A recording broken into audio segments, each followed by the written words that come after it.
Welcome, viewers, to another exciting journey into the realms of history and mythology.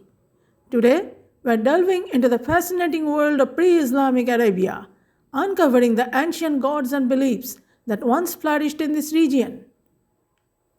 To understand the pre Islamic gods of Arabia, we need to set the stage. Our story begins in a time long before the advent of Islam, where various tribes inhabited the Arabian Peninsula.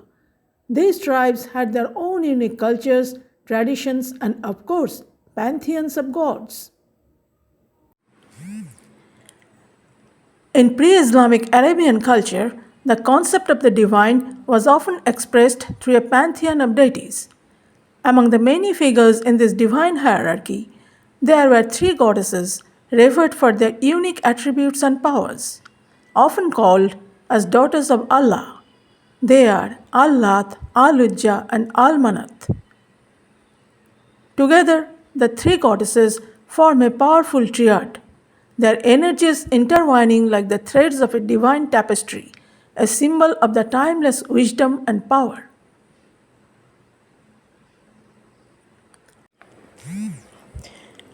These three goddesses can be seen in a relief work excavated from Hatra. This is the saga of the Arabian Trinity of divine feminine energy, embodying the interconnectedness of all life and the eternal cycle of birth, growth, and transformation. They remind us of the beauty and power of the natural world and the importance of honoring and respecting the earth and all its inhabitants. Allat is a prominent Arabian goddess of pre-Islamic Arabian Peninsula.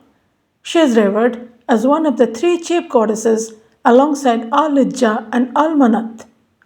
Allat is derived from the Arabic word Al-Ilahat, meaning the goddess. Allat is the goddess of fertility, food grains, prosperity, and protection. Symbol of Allat is a bunch of food grains. The goddess is often depicted with a crescent moon, symbolizing the cycles of nature and the passage of time. The tribes of ancient Arabia sought her blessings for fertility, bountiful harvests, and protection against calamities.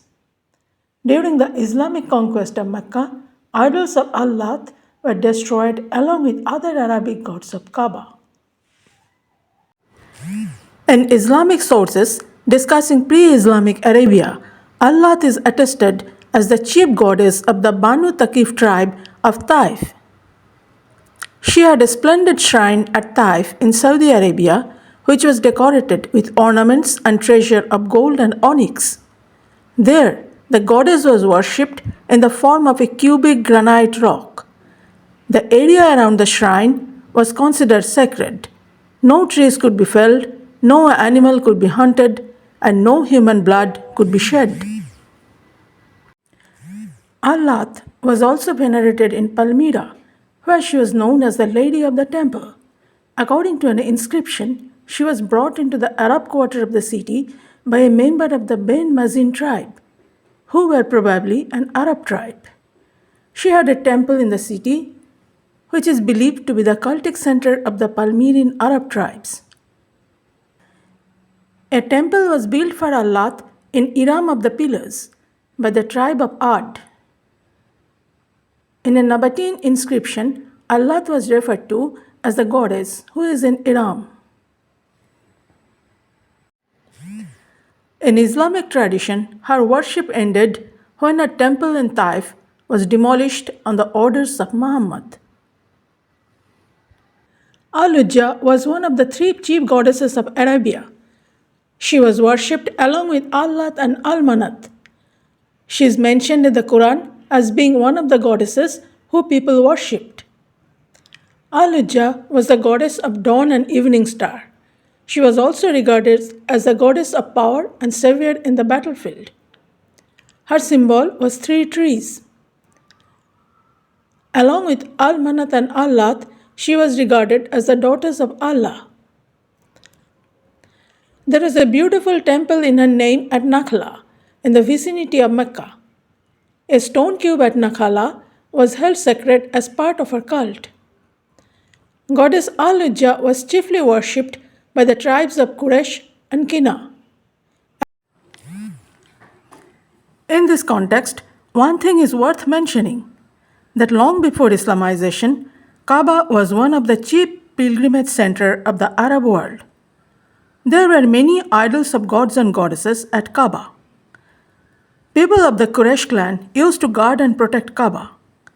It is very impressive to mention that Prophet Hazrat Muhammad was also believed to be of this clan. In the 7th century, Prophet Hazrat Muhammad preached Islam.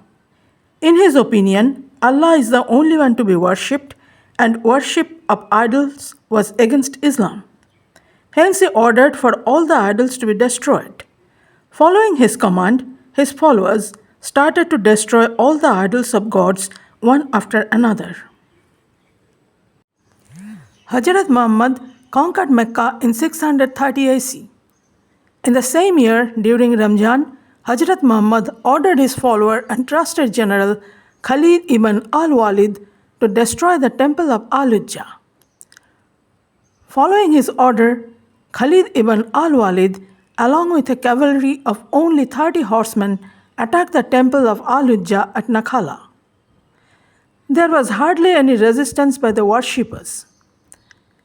Khalid ibn al-Walid was successful in destroying the temple and the idol of Aluja very easily.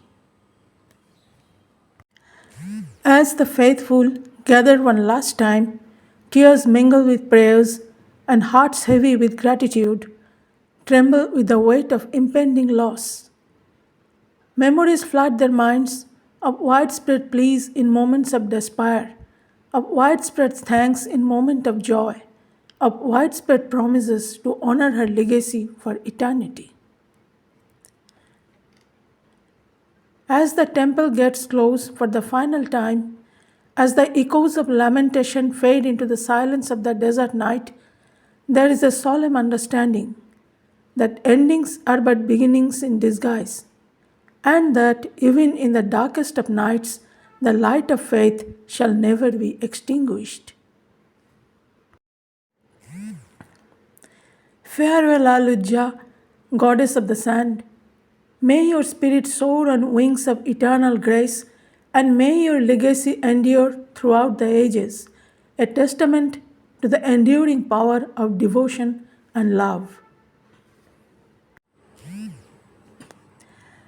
Goddess Al Manat was the chief among the Arabian triple goddesses. She was the consort of Hubal, the chief moon god of Arabia.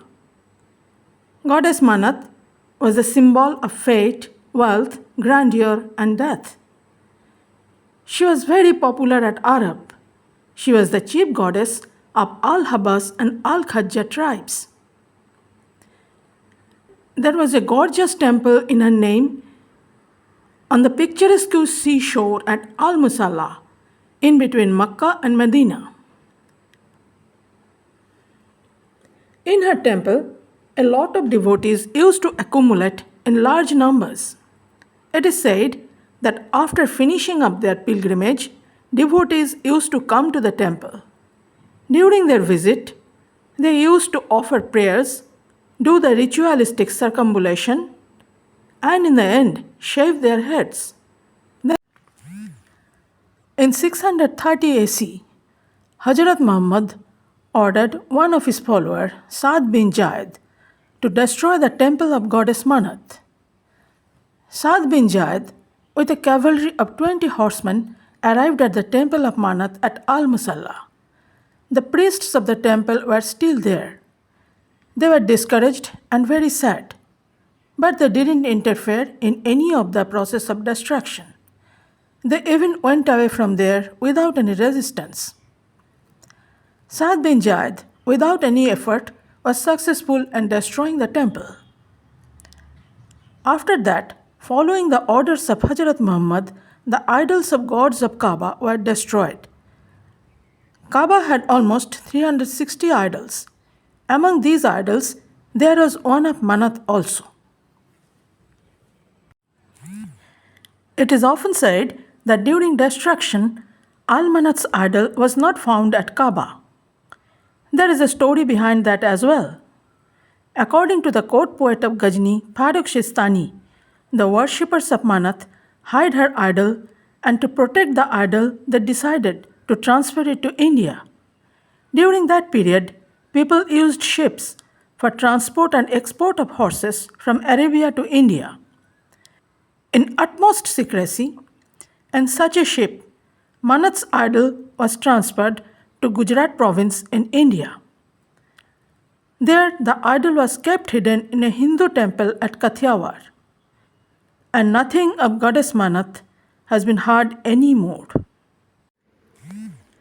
In the heart of Gujarat, where the vibrant colors of culture paint the tapestry of existence, somewhere lies a temple veiled in mystery and adorned with whispers of an ancient tale.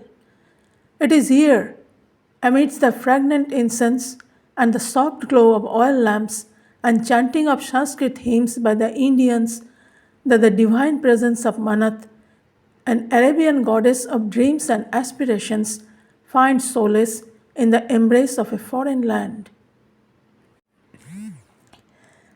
But there is a sense of communion between past and present, between India and Arabia, between the human heart and the divine.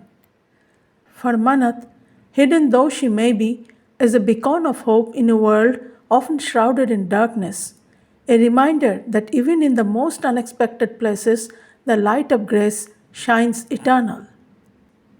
May her blessings be upon us all, guiding us through the labyrinth of life and illuminating the path to our most cherished dreams.